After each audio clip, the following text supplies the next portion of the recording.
नमस्कार विद्यार्थी मित्रांनो, स्टडी फ्लो कोर्सेस मध्ये आपलं पुन्हा एकदा सर्वांचं स्वागत आहे. मित्रांनो, आज आपण बीएससी अंतर्गत येणारा बीएससी सायकोलॉजी या कोर्स बद्दल डिटेल्ड माहिती पाहणार आहोत की हा कोर्स काय आहे, याच्यामध्ये काय शिकवलं जातं, करिअर अपॉर्च्युनिटीज काय काय आहेत, त्याचबरोबर सिलेबस काय आहे, सर्व डिटेल्स आपण या व्हिडिओमध्ये पाहूया. व्हिडिओ हा एंड पर्यंत पहा. चॅनलवर नवीन असाल तर सबस्क्राईब नक्कीच करा. So let's begin.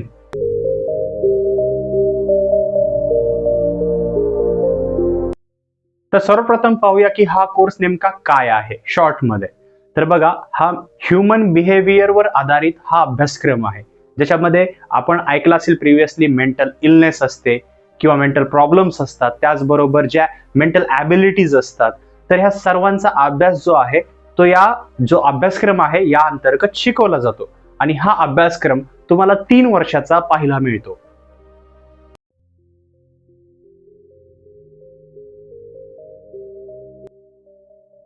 आता पाहूया की यासाठी शैक्षणिक पात्रता काय लागते. तर ऍडमिशन घेण्यासाठी तुम्ही 12वी पास आउट असणे गरजेचे आहे. मिनिमम 50% मार्क्स तुम्हाला असले पाहिजेत. 12वी का? कारण हा अंडर ग्रॅज्युएट म्हणजेच डिग्री स्तरावरील कोर्स आहे आणि याच्यामध्ये बायोलॉजी हा विषय जो आहे तो कंपल्सरी आहे. मीन्स तुमचं पीसीबी किंवा पीसीबीएम जरी असेल तरी चालतं, पण फक्त मॅथ नसावे. बायोलॉजी याच्यामध्ये कंपल्सरी विषय केलेला आहे. फक्त 50% रिक्वायरमेंट आहे. जर तुम्ही रिझर्व्ड कॅन्डिडेट असाल, लाईक एससी, एसटी, ओबीसी या प्रवर्गातून येत असाल तर अतिरिक्त तुम्हाला 5% सूट पण मिळू शकते. तर ही याची जी शैक्षणिक पात्रता आहे ती अशा प्रकारे आहे.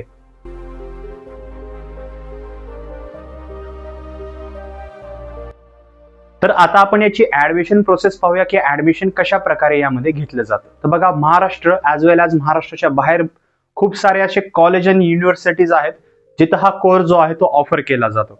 आता जे ऍडमिशनची प्रोसेस आहे ती तुम्ही ऑनलाईन ऍज वेल ऍज ऑफलाईन पद्धतीने करू शकता.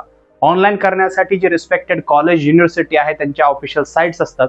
दरवर्षीच्या मिडमध्ये म्हणजे जून जुलैमध्ये ज्या वेळेस याचे ऍडमिशन स्टार्ट होतात तुम्हाला ते लक्ष ठेवावे लागते त्या गोष्टींवर. आणि ज्यावेळेस ते ऍडमिशन स्टार्ट होते तुम्ही ऑनलाईन ऍज वेल ऍज डायरेक्टली कॉलेजमध्ये फिजिकली जाऊन ऑफलाईन पद्धतीने ऍडमिशन करू शकता. काही कॉलेजमध्ये एंट्रन्स एक्झाम म्हणजे मेरिट बेसवर एंट्रन्स एक्झाम ठेवली जाते, ती त्या कॉलेजची असते. ती तुम्हाला पास आउट होणे गरजेचे असते.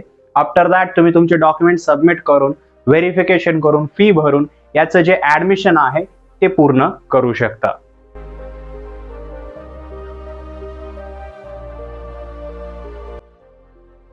तर आता पाहूया की या कोर्सचा कालावधी काय आहे. तर ऍज आय सेड अर्लियर, याचा जो कालावधी आहे तो तुम्हाला 3 वर्षाचा पाहायला मिळतो.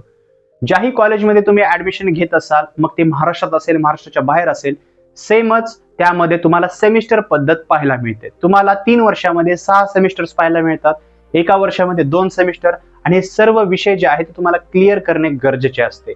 आता बघा, याच्यासाठी खूप सारे कॉलेजेस आहेत, जसं की इग्नू कॉलेज आहे किंवा साऊथ मध्ये पाहिलं तर क्राइस्ट युनिव्हर्सिटी आहे. पुणे, मुंबई या ठिकाणी सुद्धा कॉलेजेस आहेत. ही कॉलेजेसची जर लिस्ट पाहायची असेल तुम्हाला तर डिस्क्रिप्शन मध्ये मी लिंक दिलेली आहे, तिथे क्लिक करून या कॉलेज बद्दल तुम्ही सविस्तर माहिती घेऊ शकता.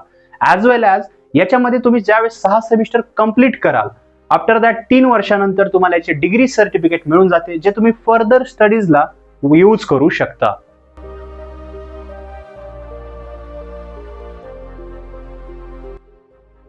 तर आपण याचा कालावधी पाहिला, याच्याबरोबरच आता याचे विषय काय ते पाहूया. 6 सेमिस्टर आहेत. 6 सेमिस्टर नुसार मी तुम्हाला इथं विषय सांगण्याचा प्रयत्न करणार आहे की तुम्हाला आयडिया लागून जाईल की या 3 वर्षामध्ये तुम्हाला कोणकोणत्या विषयाचा नेमली अभ्यास करावा लागणार आहे.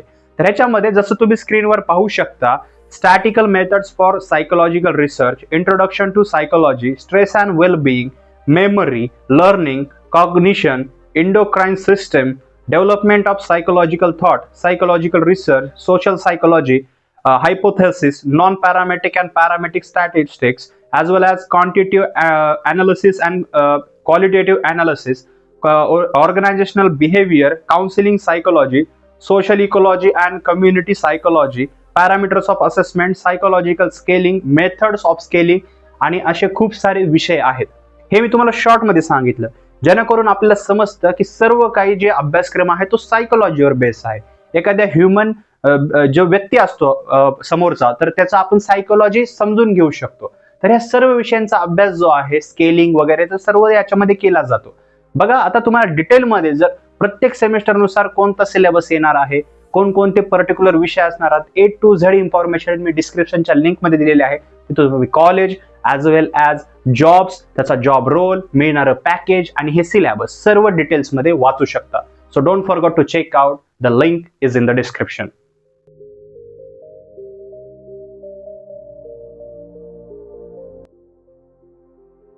तर आता पाहूया की हा कोर्स केल्यानंतर पुढील संधी काय. तर बघा, ज्यावेळेस तुम्ही हा कोर्स कंप्लीट कराल तर तुम्ही psychologist, lecturer, social worker, human behaviour researcher अशा वेगवेगळ्या जॉब्स करू शकतात.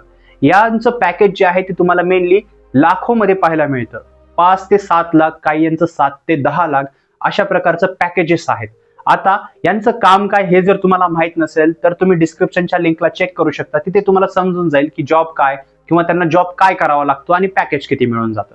तर मित्रांनो, संधी जर पाहिल्या तर तुम्हाला ऑफलाईन खूप साऱ्या प्रायव्हेट सेक्टर्समध्ये संधी आहेत किंवा स्वतःचं क्लिनिक सुद्धा तुम्हाला ओपन करता येतं, सायकोलॉजिस्टचं वगैरे, किंवा एखाद्या जे मेडिकल केअर असतं तिथे सुद्धा तुम्हाला ॲज अ जॉब सुद्धा मिळू शकतो. तिथं जॉब रोल सुद्धा अवेलेबल असतात. गव्हर्नमेंट बद्दल जर पाहिलं, गव्हर्नमेंट जॉब्स बद्दल, तर ही डिग्री कंप्लीट झाल्यानंतर याचं सर्टिफिकेट वापरून तुम्ही व्हेरियस टाइप ऑफ गव्हर्नमेंट एक्झामसाठी अपिअर होऊ शकता. पण हे सर्व काही तुमच्या स्किल्स, तुमच्या माइंडसेट आणि तुमच्या प्रिपरेशनवर डिपेंड आहे आणि तिथून तुम्ही एक डिसेंट गव्हर्नमेंट जॉब सुद्धा मिळवू शकता. हे सर्व काही तुमच्यावर डिपेंड आहे. पण संधीचं जर पाहिलं तर private as well as government sector दोन्हीही मध्ये तुमच्यासाठी संधी ज्या आहेत जॉब्सच्या त्या अवेलेबल आहेत.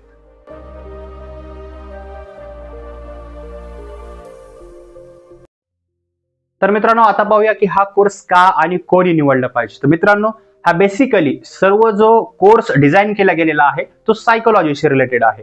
जर तुम्हाला ह्युमन बिहेवियर अनालिसिस करायला आवडत असेल, स्केलिंग करायला आवडत असेल, तुम्हाला जाणून घ्यायचं असेल की पुढचा व्यक्ती मेंटल इलनेसमध्ये जातो त्याला क्युअर करण्याचे साधन काय, हे जर ॲबिलिटी तुम्हाला मिळवायची असेल, हे जर स्किल्स तुम्हाला अनलॉक करायचे असतील, तर अशा विद्यार्थ्यांसाठी जो आहे हा कोर्स जो आहे तो डिझाईन केला गेलेला आहे.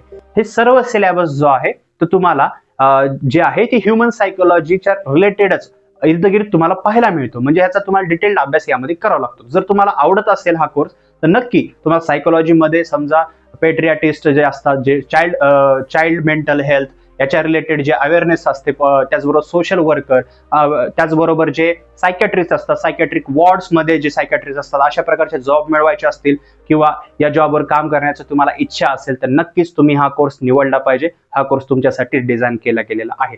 मित्रांनो, जर तुम्हाला या रिगार्डिंग काय प्रश्न असतील किंवा याच्याबद्दल डिटेल्ड इन्फॉर्मेशन वाचायची आहे तर डिस्क्रिप्शन मध्ये मी लिंक दिलेली आहे, तिथे क्लिक करून तुम्ही याच्याबद्दल detailed A to Z information पाहू शकता.